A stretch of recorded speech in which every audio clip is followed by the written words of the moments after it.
नमस्कार. दुपारचे 2 वाजता बुलेटिन मध्ये तुम्हा सर्वांचं स्वागत. मी कल्याणी दीक्षित. आता बातम्या सविस्तरपणे पाहूयात. डान्स बार आणि ऑर्केस्ट्राच्या मुद्द्यावर आज चर्चा झाल्याचं पाहायला मिळालं. लायसन्स असणारे ऑर्केस्ट्रा बार सुरू आहेत. 3 वेळा नियम मोडल्यास कारवाई होणार. मंत्री पंकज भोयर यांनी ही माहिती दिली. तर नियमबाह्य काही असेल तर कारवाई होणार. मुख्यमंत्री देवेंद्र फडणवीसांनी सभागृहात ही माहिती दिली.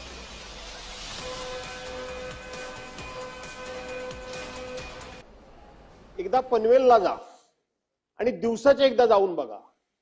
दिवसाचे संपूर्णपणे अध्यक्ष महोदय ते सगळे धाबे, ते बार, ते हॉटेल्स पूर्णपणे बंद असतात. एकही हॉटेल उघडं नाही. परंतु पनवेलच्या बाजूने मुख्यमंत्री महोदय तुम्ही रात्रीचा प्रवास करून बघा. हा रात्रीचा प्रवास करत असताना आत बाहेर कुठे जायची गरज नाही. मेन हायवेतच मी बोलतोय. दोन्ही बाजूने इतक्या सगळा दुसरा लखलखाट, ते संपूर्णपणे लाइटिंग, तो सगळा आवाज, ते सगळं पब्लिक, हे रस्त्यावर कुठल्या प्रकारचा ऑर्केस्ट्रा बघायला येतं मंत्री महोदय? त्या ठिकाणी कुठलाही ऑर्केस्ट्रा नाही, तर लेडीज बारच त्या ठिकाणी चालतात, डान्स बारच चालतात. हे खात्रीपूर्वक. आता तुमच्यातला कोणतरी लगेच म्हणजे तुला कसा काय माहिती, तू गेला होतास काय? माझ्या आयुष्यात मी कधी गेलेलो नाही.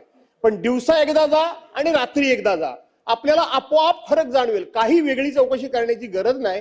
आणि म्हणून खरोखर जर आपल्याला याच्यावर बंदी आणायची असेल तर आपण या विषयामध्ये एकदा खात्री करून कठोर कारवाई कराल का मुख्यमंत्री महोदय?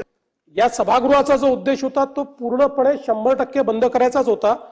पण दुर्दैवाने सर्वोच्च न्यायालयाने हे घटनाबाह्य आहे आणि त्याच्यात त्यांना अधिकार आहे अशा सगळ्या गोष्टी केल्या.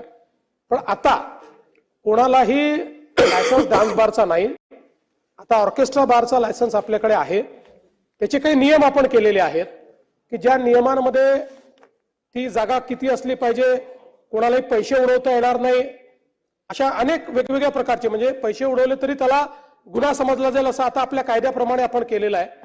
अशा सगळ्या गोष्टी आपण केल्यात.